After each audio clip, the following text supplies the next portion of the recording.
برنده یو سی ال رو حدس بزن تا بخریش. برای هر باز تو ترکیب 3 تا بازیکن بهمون نشون داده میشه که باید حدس بزنیم کدوم چمپیونز لیگ بیشتری برده. مثلا اگه 5 تا یو سی ال رونالدو رو درست حدس بزنیم، ای بابا رونالدو وارد ترکیب میشه. اما اگه نه، یه بازیکن مزخرف جاشو میگیره. دوناروما، بوفون، اشماکل اولین گزینه‌هامونن و از پست دروازه‌بان شروع می‌کنیم. دوناروما که فکر نمی‌کنم قهرمان چمپیونز لیگ شده باشه. اگرم شده من یادم نمیاد که با پی اس جی هم قهرمان نمیدونم شدن یا نه. اگه شده باشه یه بار شده. بوفون که اصلا نشده، یعنی تا آخر عمرش می‌خواست تو چمپیونز لیگ بگیره که نگرفتش. و اشماکلی که من میگم اشماکل یو سی ال بیشتری داره. دوناروما رو درست حدس داده بودم به خاطر اینکه یه دونه چمپیونز لیگ برده بود، اما اشماکل هم درست گفته بودم یه دونه برده بود. یه دونه برده. پس از اونجایی که تعداد جاماشو درست گفتم، اشماکل به عنوان اولین بازیکن وارد ترکیب شد. بابا من دارم میگم اصلا ایشون سنش اولا بیشتر بود و احتمال داشت که بیشتر برده باشه. فندایک، کاناوارو و رایکارد گزینه‌های بعدیمون برای دفاع وسط بودن. ببین فندایک که با لیورپول یه دونه برده. کاناوارو رو نمیدونم، ولی چون توپ طلا برده احتمالش زیاده که چمپیونز لیگ هم برده باشه. اصلا دلایلی بی‌منطق. و رایکارد، ببین کاناوارو و رایکارد رو اصلا نمیدونم. من میگم کاناوارو بیشتر از همه برده. یعنی فندایک 1، رایکارد 2 و کاناوارو 0 چمپیونز لیگ داشتن. وای. پس از اونجایی که تعداد همشون رو اشتباه حدس زدیم، دفاع ضعیفمون وارد تیم میشه. یعنی وای ببین اصلا رایکارد داداش قدیمی تر از همشون. من فکر نمی‌کردم اون موقع چمپیونز لیگ باشه. به خدا. گرت بیل، روبرتو کارلوس و ساکا گزینه‌های بعدی دفاع چپمون بودن. ببین بیل زیاد برده. من بیل فکر کنم 3 تا رو برده، ساکا یه دونه رو برده، ولی روبرتو کارلوس و بیل سختن. ولی یه ذره با خودم فکر کردم و گفتم بیل بیشتر از همه برده. روبرتو کارلوس 3، ساکا 0 و بیل 5 تا چمپیونز لیگ. 5 چمپیونز لیگ.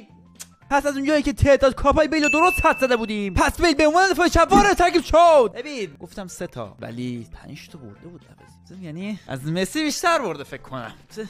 بکنبار، فردیناند و جرارد پیکه گزینه‌های بعدی دفاع وسطمون بودن. بکنبار رو نمیدونم، فردیناند رو میدونم، اون زمانی که رونالدو 2008 بود تو منچستر یه دونه رو میدونم برده. پیکه 3 تا رو برده. پیکه 3 تا رو راحت برده. روی فردیناند اصلا نبودم و بین بکنبار و پیکه مونده بودم تا اینکه من میگم پیکه. طبق چیزی که گفتم فردیناند یه دونه، بکنبار 3 تا و پیکه 4 تا چمپیونز لیگ. خاک پاتم. پس از اونجایی که تعداد کاپای پیکه رو درست حدس زده بودیم، وارد ترکیب شد. ببین عشق ایشون هم گذاشتم توی ترکیب خشنه. خشن بودن در دفاع خیلی موثره. توی چنل تلگرام واقعا یه لول دیگه دلقه کم. عذر میخوام واقعا اگه دوست داری جون. تورام، الکساندر آرنولد و آلبرت گزینه‌های دفاعی راستمون بودن. آرنولد که یه دونه میدونم برده. آرنولد یه دونه بیشتر نبرده. تورام و آلبرت رو اصلا نمیدونم. اصلا هیچ شناختی نسبت به آلبرت نداشتم و حتی تورام هم خیلی شناخت کمی نسبت بهش داشتم و بالاخره گفتم تورام.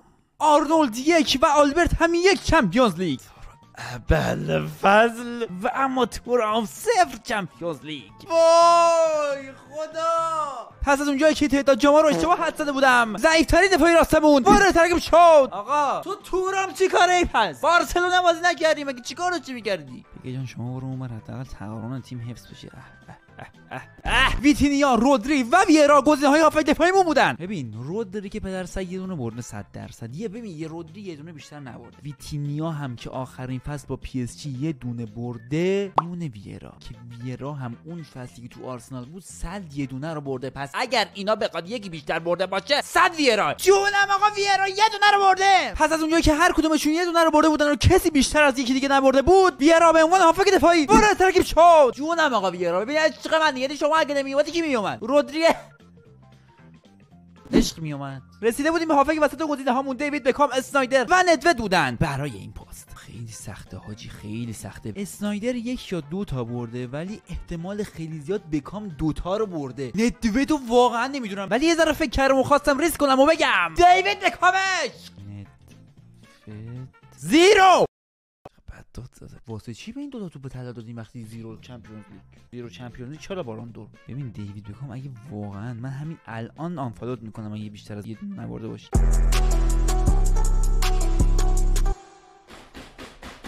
ببخشید. پس از اونجایی که تعداد جامای اسنایدر رو به کام درست حدس زده بودیم و هیچ کدومشون از اون یکی بیشتر نبود، دیوید به عنوان بازیکن بعدی وارد ترکیب شد. عمو دیوید سامورایی دل منی. دل پیرو، باجو، گولیت گزینه‌های ای ام اف اون بودن. ببین باجو که اصلا بنده خدا فکر کنم هیچی نبرده. اگر این برده باشه تاش یه دونه. دل پیرو، گولیت. من میگم دل پیرو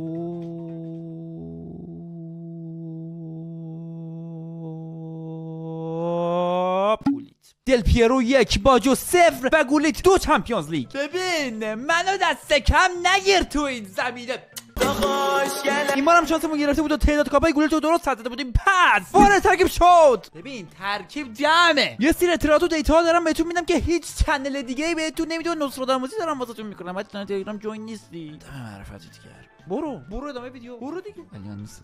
رسیده بودیم به پستی که مسی فنا منتظرش بودن. دمبله، رومینگه و عشق دلها لیونل مسی. مسی رو که 100% میدونم 3 یا 4 تا رو برده، با اینکه مسی فن نیستم ولی 3 یا 4 تا رو 100 برده. دمبله که هیچی، یه دونه بیشتر نبرده، هیچی دمبله. ولی رومینگه هم بعید بدونم بیشتر از 3 تا برده باشه. اما تو ذهنم یه کریمی داشتم که به قسم لیونل مسی رو نیارم. غلط کردم. مسی، دمبله 1، رومینگه 2 و لیونل مسی 4 چمپیونز لیگ. تموم آقا مسی. پس از اونجایی که تعداد کاپای لیونل مسی رو درست حد زده بودی، مسی 10 عشق وارد ترکیب شد. فکر می‌کنی اینجا میخواد بیاد؟ نه یه جا دیگه است. نیمار، وینیسیوس، کرویف گزینه‌های وینگر چپمون بودن. ببین نیمار اگه 4 تا نبرده باشه 3 تا رو برده تو بارسا. نمیدونم یا 2 تا یا 3 تا. وینیسیوس هم زیاد برده. کرویفو نمیدونم. اینو اصلا نمیدونم. نشستم خیلی تحلیل کردم که نیمار از چه دمه توی بارسا اومد و چقدر میتونه جام بگیره و اینکه گفتم نیمار رو انتخاب میکنم. وینیسیوس 2، کرویف 3 و نیمار فقط یه چمپیونز لیگ. یه دونه بردی؟ به خدا میخواستم بگم کرویف. گفتم من نیمار فنای عزیز ناراحت میشم ولی چیزی از دست ندادیم. نیمار عشق. این بار تعداد کاپا رو کاملا اشتباه گفته بودم و کرویف واسه بیشتر بود. پس یه وینگر چپ ضعیف وارد تیم میشه. اما عشق دلها، نفس دلها، گل بول قرمز دلها، ون باستن، پله و کریستیانو رونالدو. ببین ون باستن رو که اصلا نمیدونم، بین پله و رونالدو موندن. ون باستن عمرم بیشتر از 5 تا برده باشه، رونالدو 5 تا برده. عشق من رونالدو دیگه. ون باستن 2، پله 0 و رونالدو 5 چمپیونز لیگ. جون دلم. ببین گنده تر از همه، بولد تر از همه تعداد کاپاتو نوشته. دوست دارم. منم دوست دارم. پس از اونجایی که تعداد کاپای عشق دلها 7 دلها رو درست حد زده بودیم، رونالدو به عنوان آخری بازیکن وارد ترکیب شد. خدای از بین همه اینایی که اومدن فقط 3 تا رو اشتباه گفتم که اون هم به بزرگی خودتون ببخشید. حالا با ترکیبی که از بهترینای چمپیونز لیگ چیدیم مثلا بازی اول میرویم. حاجی ما بریم. چیه این بابا این سیم مفتوح؟ و اما حریف اول 3294. ببین 6 تا با 3300 داره 3315 رکورد دنیاست. بفهم چه عقبیه. این از ترکیب ما ترکیب حریف. حضرت مصطفی رو ببین. این چه فیگوری بود. ببین آقا رونالدو بره جلو. ببین فرپلیو من میکنه. بکام پاسشو میده، دیوید بکام حرکت میکنه اونجا. دیوید سرعت بالایی داره این بازیکن. دیوید ارسالش میتونه انجام بده. ارسال دیوید یه دونه هد رو به عقب. رونالدو اینجا نگاه گل. همون فردیناند شما که یه دونه چمپیونز لیگ بردی دیگه جمع کن دیگه. حالا یه بار پشت رونالدو در اومد. حالا باز گفتیم اصلا خورد کردن. پسر خوب 3200 خورده ای. یه 1 و 2 رو نمیتونی بگیری. یه 1 و 2 رو نمیتونی بگیری. آخه پسر خوب بده بیل. 2 تا آنتن دارم عصبیم. خطرناک هالندو بگیریم. بگیر نخوریم. مفخور واقعا مفخوری. چه صافت. حرام چه پاسی داد. بگیر هالندو نزنه. عالی عشق منی. او دیوید بکام هیچ گوهی نمیخوره تو تیم. من نمیدونم اینو چرا ما آوردیم. رونالدو برو. رونالدو ابوالفضلی برو. آبارکلا رونالدو جان مسی رو راه بنداز. مسی برو ابوالفضلی. آبارکلا دیوید رو راه میندازیم. عمو دیوید یه دونه استوب یه دونه ارسال بعد انجام بده. دیوید ارسال رونالدو هد. حرام. خطرناک.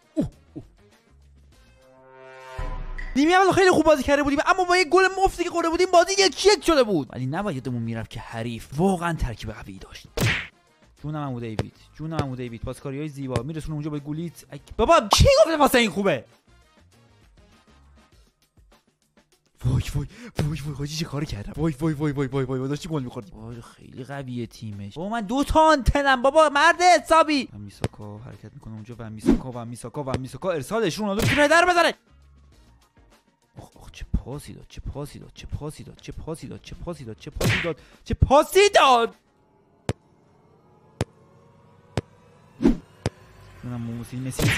مسی بزن بابا، من پدرم در اومد تو تا اینجا بیاره مرد حساب. رونالدو پاسش میده به گولیت. وای چقدر پاسکاریامون حاجی افتضاح بده، افتضاح پاسکاریامون بده. همون دیوید پاسشو میده اونجا، لیونل مسی بعد راه بنازه وندرسار. وندرسار کی اصلا؟ وندرسار تو تیم نیست. رونالدو برو تک به تک شو. جان مسی تک به تک شو. وای حاجی نمیشه رد شد، خیلی دفاعشون قویه. خدا نیمه دوم خیلی خوب بازی کردیم، اونو خیلی خوب فشار آورده بودیم، اما اصلا به خاطر پدرو نمیتونستیم از دفاعی سهمگینشون رد بشیم و بازیو یک شک میکنیم. پس از بازی اول فقط یک امتیاز به دست میاریم و تصمیم گرفتم تا یه مقدار فاصله پدرو و لیونل مسی رو به اندازه 3 تا از رونالدو دورتر کنم تا راحت تر بازی کنیم. پس حالا با ترکیبی که از بهترینای چمپیونز لیگ چیدیم به سمت بازی دوم میرویم و اما حریف دوم لاتزیو 3100 خورده ای. آدا کیلر پسر، هر کی اسمش گذاشته کیلر که کیلر نیست. کیلر ترکیب تو ببینم. ببین این نسخه از ویرایی که این داره واسه اولین کارت ویراییه که توی ای فوتبال اومد.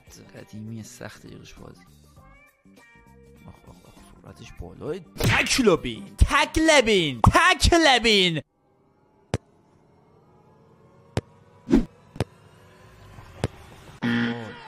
وای بیل. چی میگم بابا اصلا؟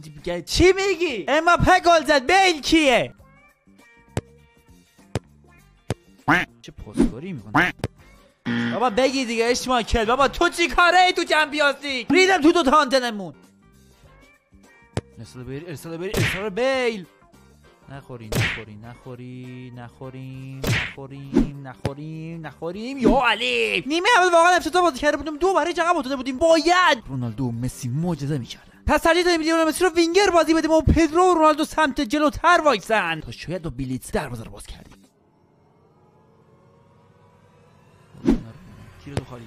تیر دو وای که اگه میرسید گل بود. لیونل مسی به گولیت پاسشو میده اونجا. شوت بیرون. وای بعد یارو استاپ بده اگه حرفه‌ای باشه. آفرین آباری که الله پسر. یه بهت گفتم حرفه‌ای یارو حسینه. هدیه تو رونالدو پاسو بده حالا گولیت بده مسی بره سرعت بالا مسی. پاسو بده. آها رونالدو ببین تمومه. آقای گنده حرفه‌ای فکر کردی من تو عرض میزنم؟ میندازم اتفاقا تو موقع پاس میدم رونالدو بزنه. کنار ببینم. کنار مسی جان پاسو بده تمومش کن. ببین تمومه. ببین با یه تغییر تاکتیک پدرو باید گل بزنه. حاجی لگم اول فاز میبینی لگم یا نه؟ همه بازیکنامون خسته شدن. یه سری از بازیکنامون دیگه هیچ جونی واسه ادامه دادن نداشتن. ولی فقط یه گل تا برد فاصله داشتیم. برو کنار ببینم. گولیت برو. پاس به گولیت. وای مسی اگه خوب میدادی رفته بودیم.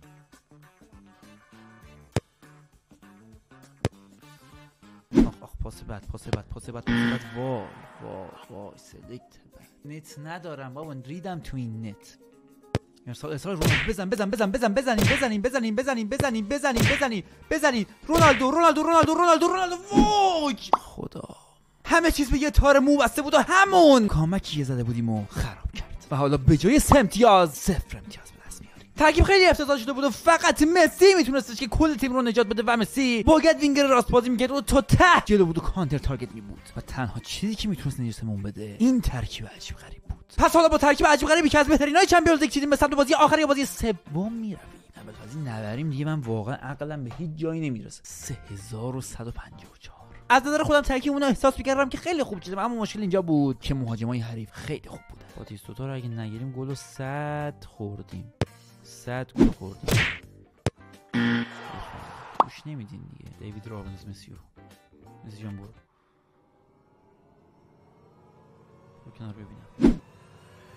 بزنش تمومش کن. ببین از این غلطا دیگه نکن عشق من. از این غلطا که بخوای سانت کنی، هد بزنی، با باتیستوتا گل بزنی، با یکی گل میزنم هد میزنم که فکرش هم نمی‌کنی. من ببینم بابا بده مسی گل داشته باش. ببین داداش گلم از این گوهان خورا ببر بیرون. بخشید عذر میخوام. میاره تو عرض. نگاه اگه این نیورد تو عرض من اسممو عوض میکنم. میذارم مهدی فس. بابا ول کن دیگه. هی میکشی رو سر باتیستوتا هد میزنی. چه ترکیبیه بابا دیگه؟ تاکتیک بازیو بذار کنار. خوردم آقا، ما هم خودمون با رونالدو هد میزنیم. عذر میخوام دوستان. بگیر وای لایک خوردم یه لحظه. پدر سگ توپ جمع کن درست بناس با